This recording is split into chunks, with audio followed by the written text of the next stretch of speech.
Welcome to today's webinar. The topic today is wind load determination for rooftop equipment.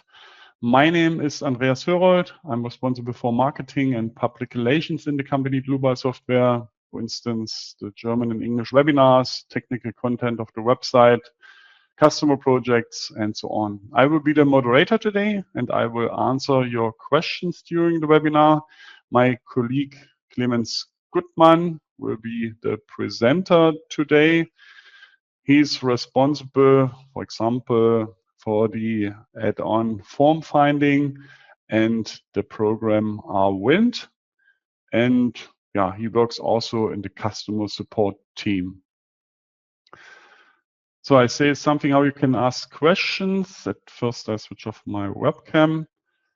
Just press the button with the question mark, then enter your question in that field, press send, and I will receive your question and I will answer you. The other way is to watch the entire webinar and then email your questions to info@dlubal.com. Okay, that should be for the moment all from my side. I hand over to Clemens. Clemens, you can start. Thank you, Andreas, for the introductory words. I also want to welcome you to today's webinar. The topic of today's webinar will be one of the application areas of Wind3, carrying out variant studies. So whenever you are in a decision-making process in the preliminary design phase, for example, where you have to decide about something geometrical that also affects the wind load on your building, you can use Wind3 for that. So in our case, or in my case, the example I brought today, I want to look at a roof ventilation system and more specifically determine whether the height of the attic has an influence on my structure, on this ventilation system, and if there's an effect, is it significant or not, and how does the change of the attic's height influence the results.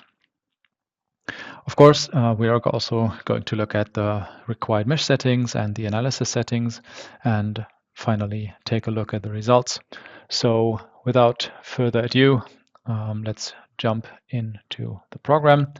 So I already modeled this ventilation system. Here it's a basic, a very simple geometry, but can reach any complexity according to your requirements. But for a preliminary stage, it's probably sufficient. So what are we going to do? So right now, this rooftop equipment is floating in the air. So we are in need of the building. So when carrying out a wind simulation, you have most of the time part of the structure that is of interest. In my case, it's the ventilation system, and I'm not interested into the building. So I could now, of course, model the building as well as a hull, for example, but I chose a different approach. So I prepared an IFC file. This I'm going to import, and this IFC file will be a so-called surrounding object. So this will be part of the wind simulation, but it will not be part of our static analysis and everything in the design process later on. So I can just import this IFC file, and lately there have been some changes to the settings.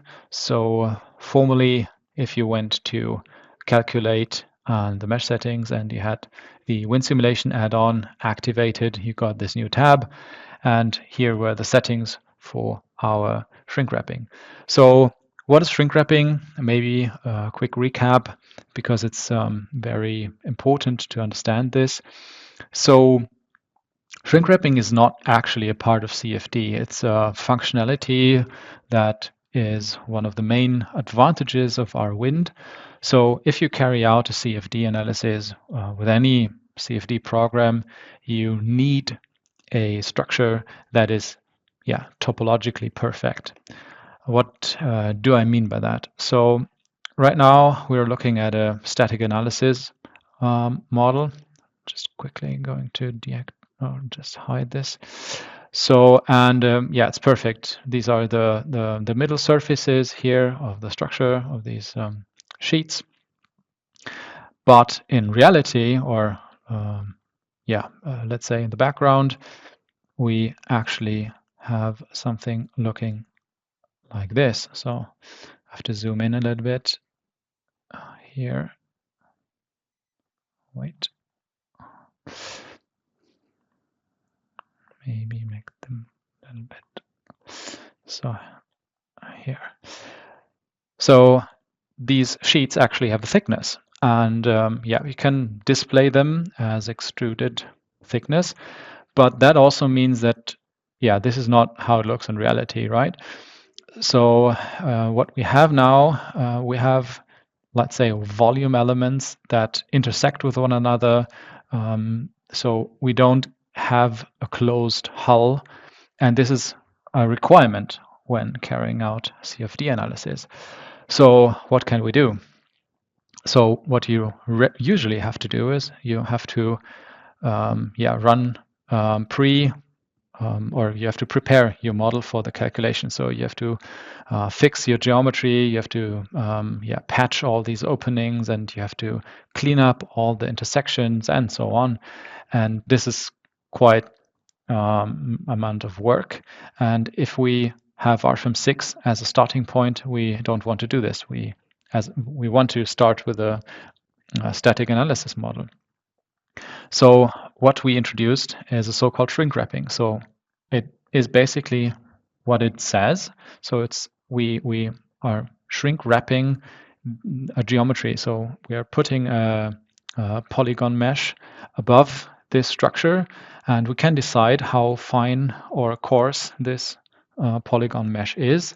And this wraps around the structure and generates automatically a closed hull, and hence produces a calculatable CFD model.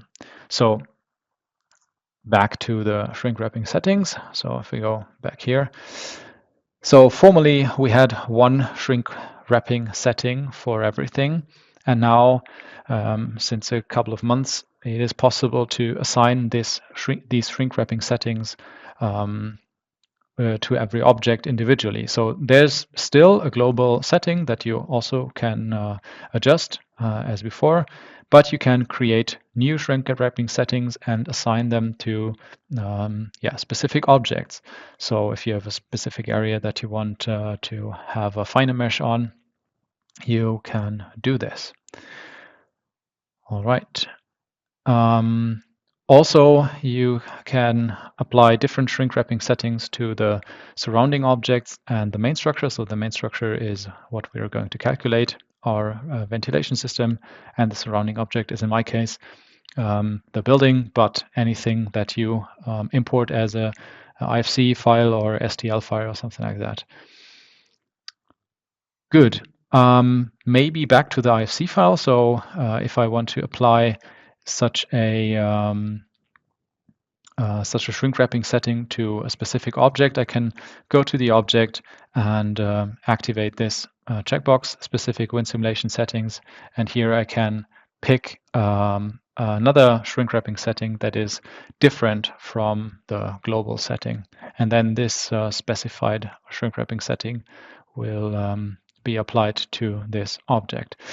The same goes for roughness and permeability settings, which we are not going to use today, but they also are defined on or can be defined now on an object basis. It is also possible to exclude a certain object from the wind tunnel with this setting. So if you want to, not delete any object, but just temporarily exclude it from the wind tunnel, you can do this here. So now to the IFC file. So if I go to the IFC file and I also want to make changes to this specific file, I can go here to the Edit IFC model. And here I also find this checkbox. So here I can apply the same settings as for the real objects that I have in RFM6.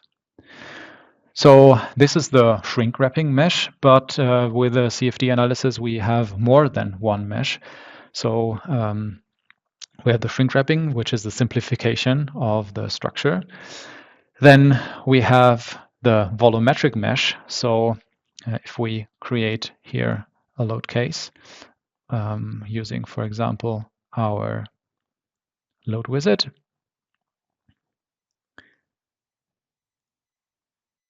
and here, all right. And now we have this wind tunnel, and this wind tunnel is a 3D box. And yeah, in this box, there's air. And this air has to be meshed to be so we are able to carry out the wind simulation analysis. That means that we have this volumetric mesh that fills out the box.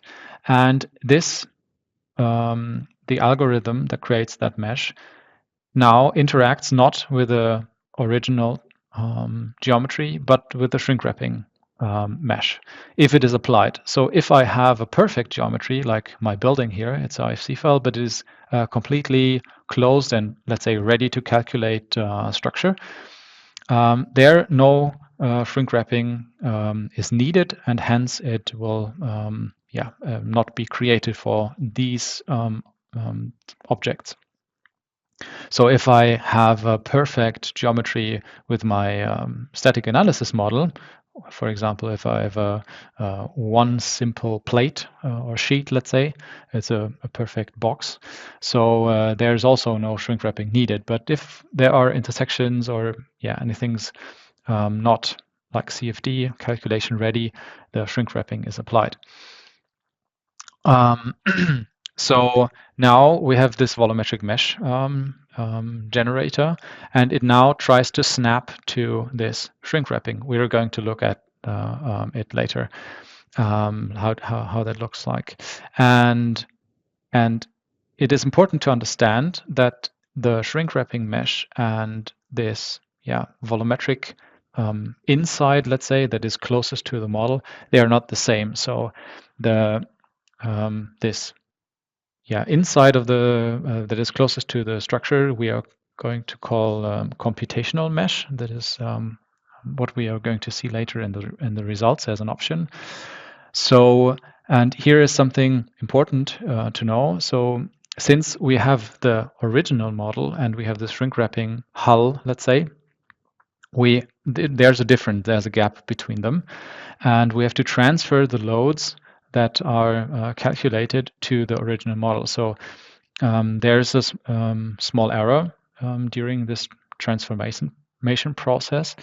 And to minimize that error, it is important that the calculation mesh, so the volumetric mesh, has a smaller density or equal density than the shrink wrapping mesh. So if the shrink wrapping is finer than the volumetric mesh, the error increases and gets like too high, or let's say it's not sufficiently accurate anymore. Okay, maybe one other change before we are going to look at the meshes. So formerly, it was possible also in the settings of in the mesh settings to choose an IFC terrain. This option now has also moved. So now you find it on the base data terrain, where you also found in the past the simple planes, but now here you find the option for the IFC terrain if you want to use one. In my case, I don't want to use it. So maybe let's take a look at these different meshes. So if I go to calculate, I can go here to rwind and select a load case. Why do I have to select a load case? In RFM6, we have multiple load cases in one model file, but with the CFD analysis, it's always one load case is one model file. Why is that? So for one analysis, you have one wind tunnel with a specific size, and we have one model file that is rotated it in the specified angle, and this cannot be done in the same file with rWin3. So here you select the, let's say, rotation of the model, and then the geometry is exported and made ready for the transfer. rWin3 is started up and on the wrong monitor.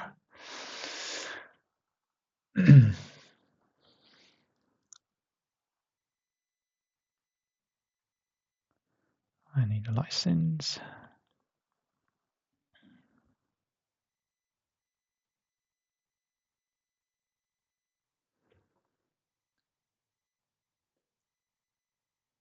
And now the objects are placed, and what you just saw is automatic resizing of the wind tunnel.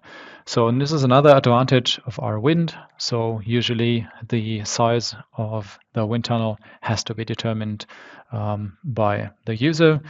This can also be done with rWind, but we also have implemented a automatic algorithm that takes into account various parameters, as for example the size of the model, and has some default size, which is a compromise between accuracy of the results and the calculation speed. But if you want to adjust the wind tunnel size, you can do so at any time. So if we are in rWind, we can here check this Show Simplified Model checkbox.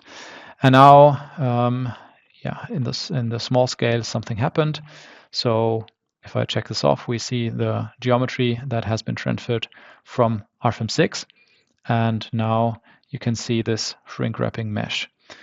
The resolution of this mesh can be set.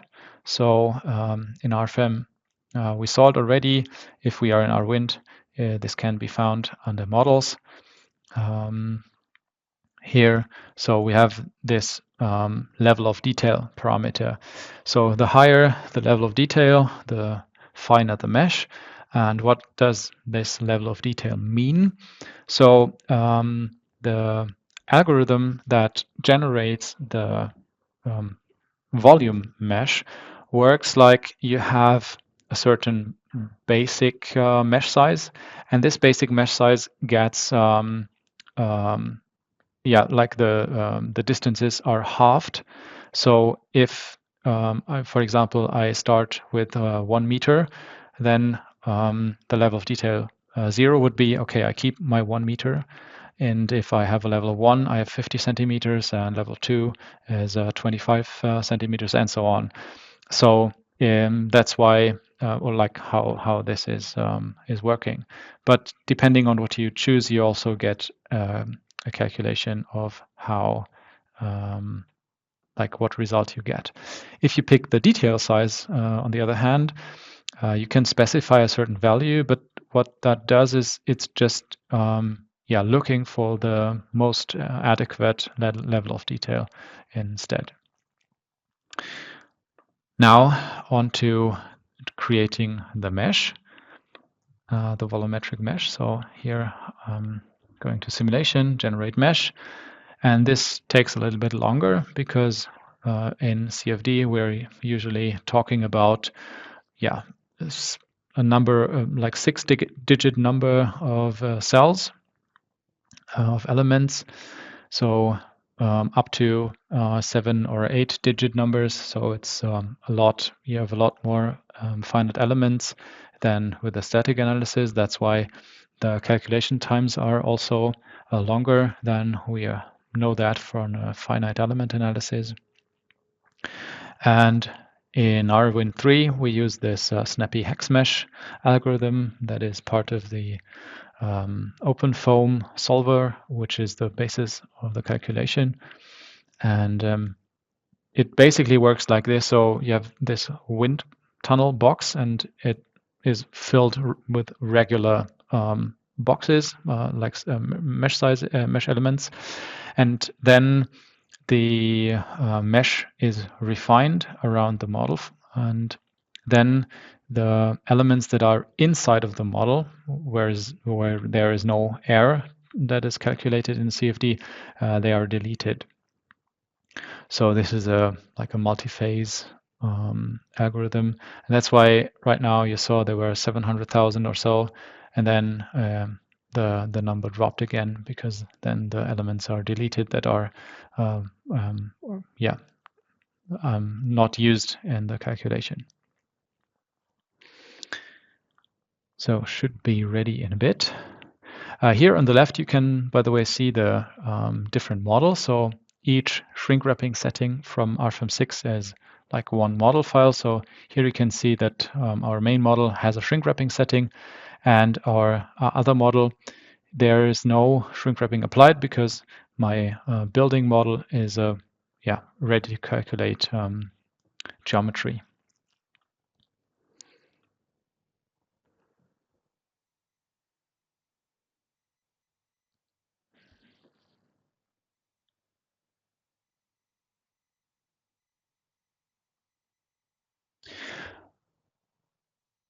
Maybe one more thing that we also can see here. So usually when you carry out CFD analysis, you have to refine the mesh around the structure you want to analyze. This is something you, with other programs, have to do manually.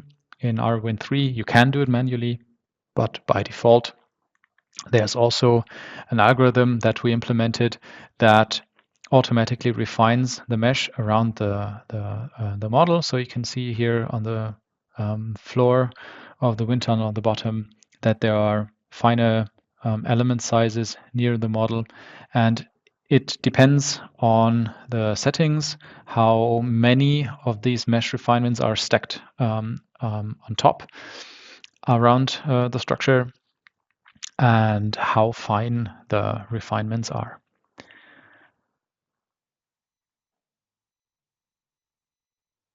So here you can see that. So on the outside you have the big elements, and the elements are getting finer the closer we get to geometry. And now we can also take a look at the mesh sizes. So here we have on the left and top like a section through the volumetric mesh. We can also see our boundary layers where we have additional refinements around the structure. And here we can see the shrink wrapping here in blue. And you can see that they almost match, but not exactly. So that's what we have to take into account. So here the mesh sizes are somewhat equal, so I think it's okay. So these are the default settings. So if you go with the default settings, you should be okay. But if you plan to refine your shrink wrapping settings to get a closer representation of your structure, please have a look at the volumetric mesh so it is not coarser than the shrink wrapping mesh. Okay, so let's go back to RFM6 and take a look at this mesh refinement factor that I was talking about a while ago. And these can be found in the wind simulation analysis settings. So here you have this finite volume and density factor. And the higher the number, the higher the number of elements will be, and also the mesh refinement, the number of mesh refinements changes, and the mesh size also changes. Please note that this factor is not, or this algorithm doesn't behave in a linear way. So if you want to carry out a mesh independency study, this can hardly be done by using this algorithm, let's say.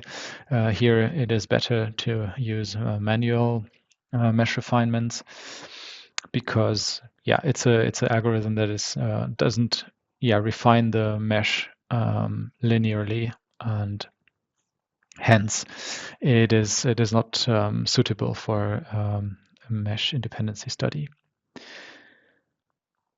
Okay, then we can take a look at the analysis settings more closely.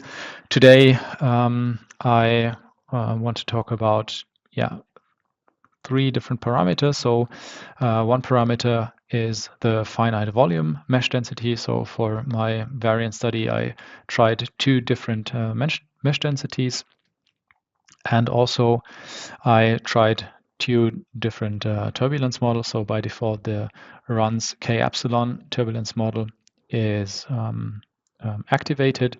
It has its strength in simulating the free flow. So when we are in the air and there's no structure blocking the wind flow. And then we have the K omega turbulence model, which has its advantages if we talk about the boundary near calculation of wind, so around walls and so on. And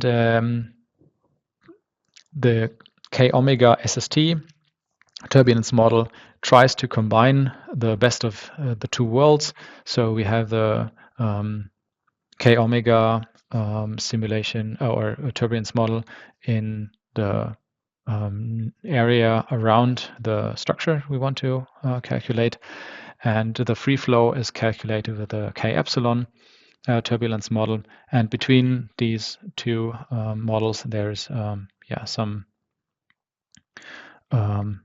intermediate algorithm that tries to bring the two together. And the third thing I want to point out today is the number of iterations. So this is a concept we already know from finite element analysis as well. So by default, RFM6 stops the calculation of load case after 100 iterations to avoid indefinite calculation if there's a calculation that cannot converge. By default, we have a maximum number of iterations of 500, but here I also experimented with a higher number of iterations. So these are the settings I adjusted during the study. Then we can go on to the results. So for the results, I want to first point out here an online manual of ours. So CFD is a quite complex area, and it's not easy to understand or to validate. So if I have a single span beam, I have some analytical formula that I can check if some program calculates the forces correctly and so on. But for CFD analysis, there is no analytical formula that you can take. Well, okay, so there are some for simple geometries, but for the more complex application, it's not as easy possible. Of course, you can have some testing data, but these have to come from somewhere. And to get some idea how it works, what things are important, we created this CFD analysis application online manual. You can find it under resources, online manuals, and if you filter for R13, you have the R13 online manual, of course, but also you can find this CFD analysis application manual, where you find some interesting information, and it gets you started with the topic of CFD analysis. Then again, we have a lot of content. We have knowledge base articles, verification as examples, and so on our website. Feel free to explore and learn about CFD. Then I have prepared the result model files because the modeling takes, or the calculation takes quite a while. So first, I want to show you a model where I had a look at multiple directions. So I made a full 360-degree calculation with a step size of 22.5 degrees. And this is also a new feature that came into the program recently. So here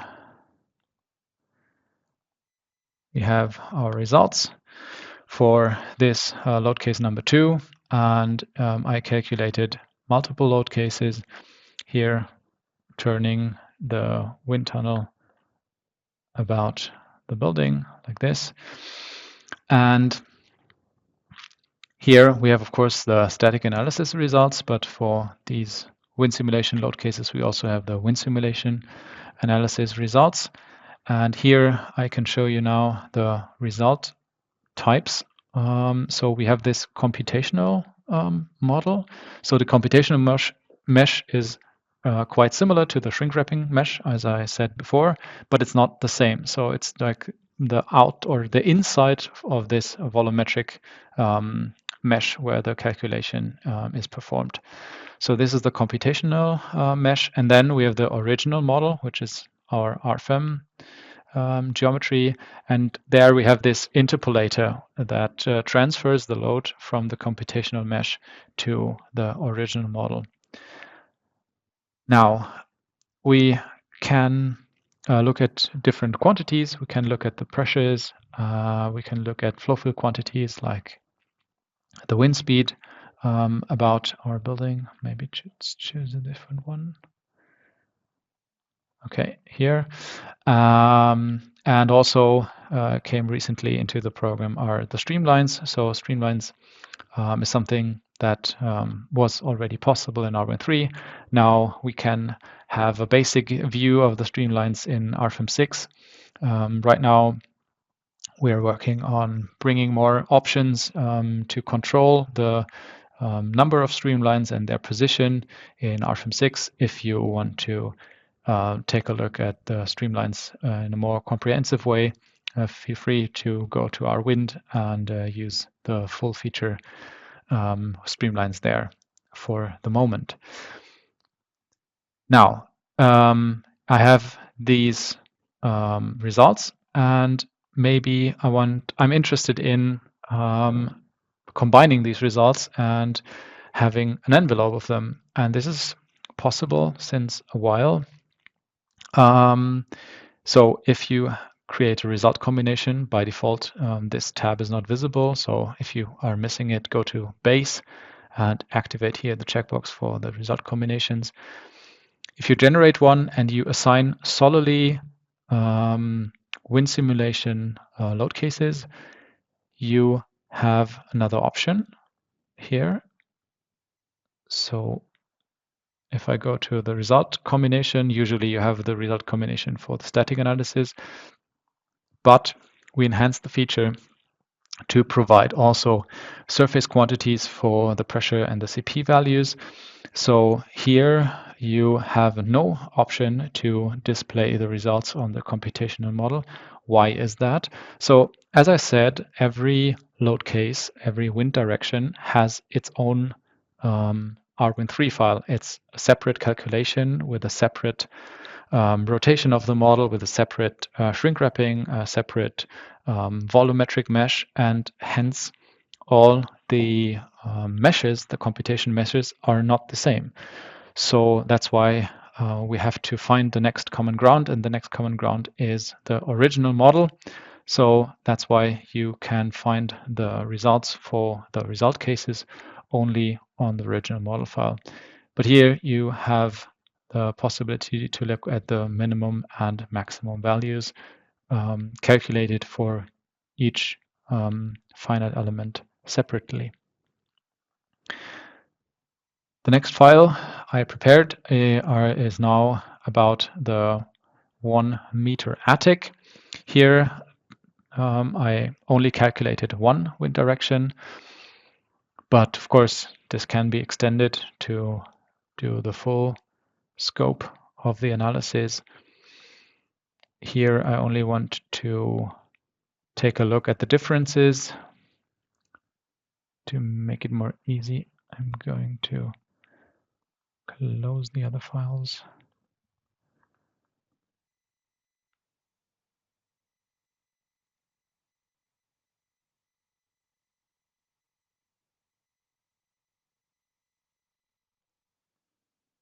And open the one with a 1.5 meter attic. And then we can take a look at the results side by side.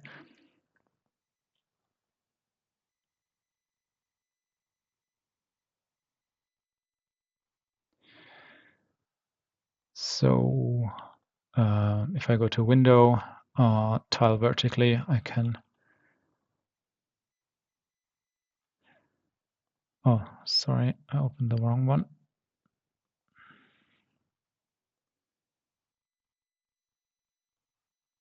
This one.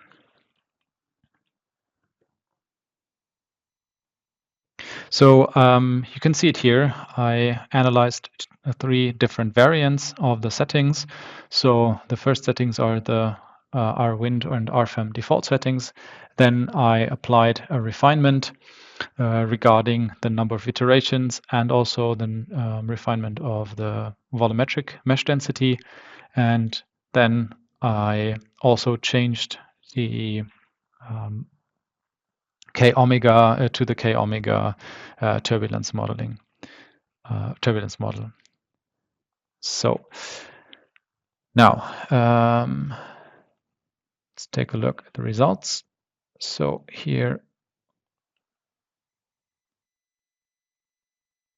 I have no results.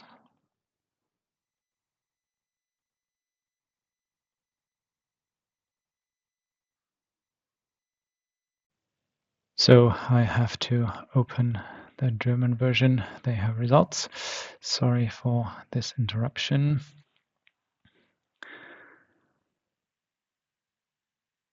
So if the question comes up, how long did the calculations, how much time did it take?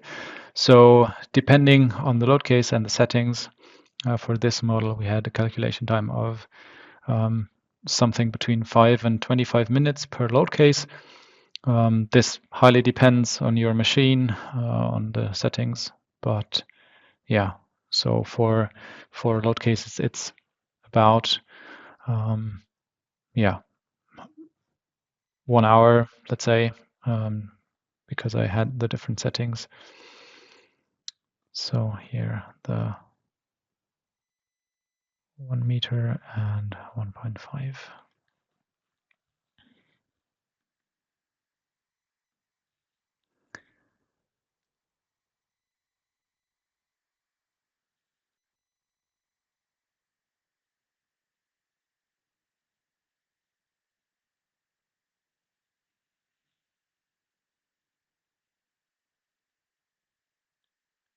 So if we now place them side by side, so we have the 1.5 on the left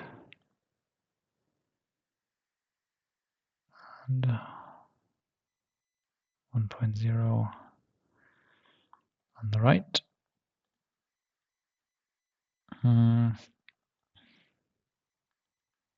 Just going to hide the IC model to have a better view. So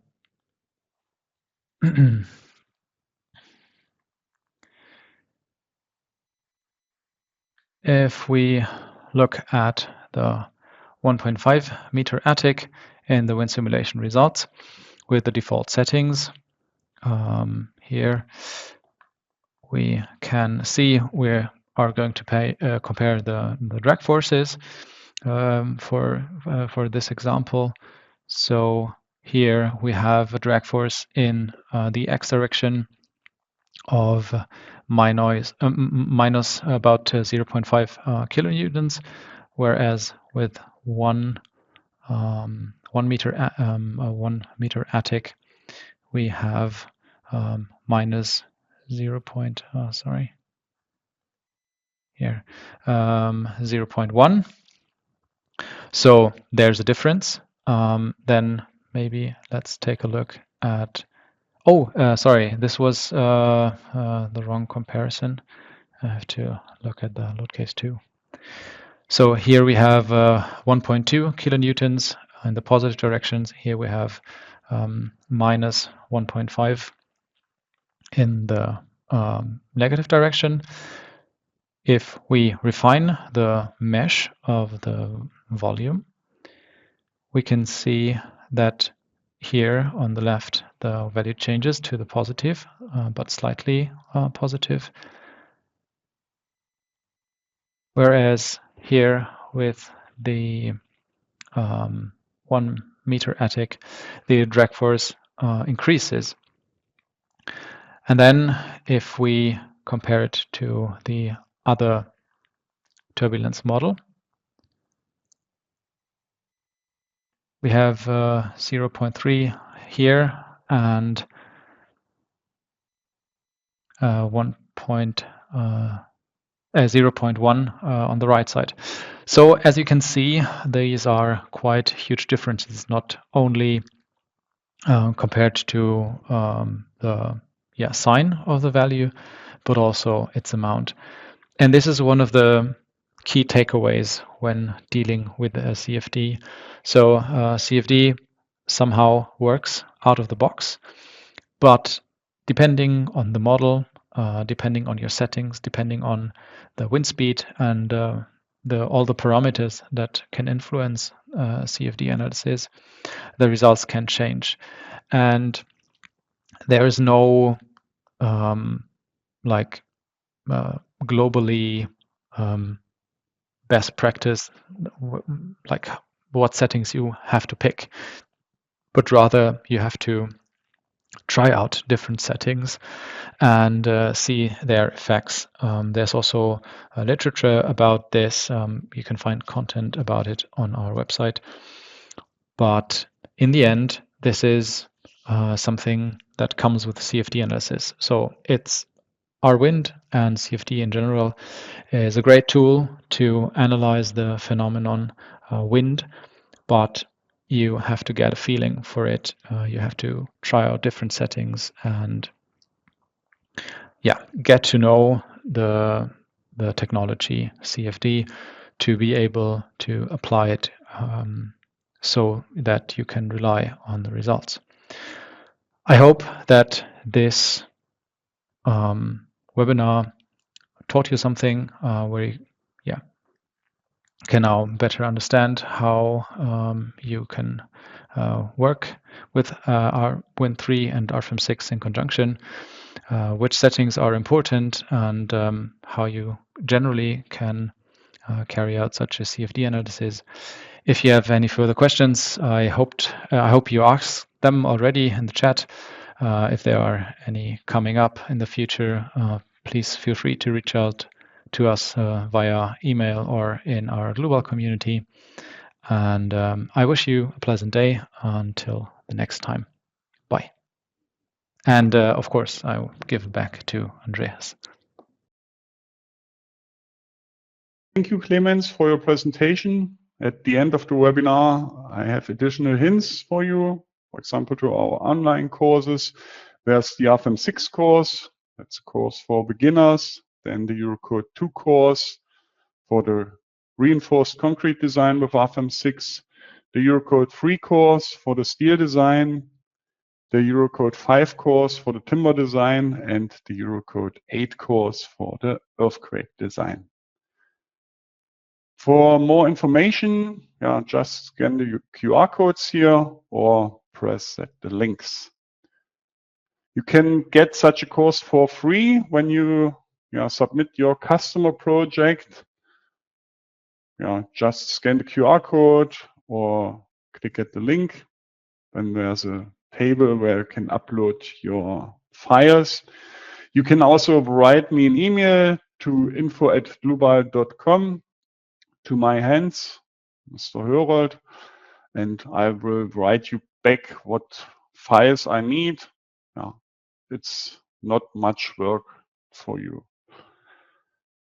And the courses are valued at 199 euros to 399 euros. Also a hint to our free online services, for example, the Dlubal community. You can ask questions to our software and we or other users will answer you. Then there's the geozone tool for the determination of wind, snow, and earthquake loads. The cross-section properties. You can download 3D models for free. For example, as a template for your project. You can download the free trial versions of RFEM, RSTAB, RSection, and RWind when you don't already use our software. Just scan the QR code. And you can explore all our free services when you click at the link here or scan the QR code. More information can you find on our website, dlubal.com. For example, the recorded webinars, the knowledge base articles. You can ask our AI assistant, Mia, all the time. And she will answer you. Okay, that should be also all from my side. I thank you for your attention. Thanks to Clemens for the presentation. I wish you all a nice rest of the day. I hope we meet each other in a future webinar. See you. Bye-bye.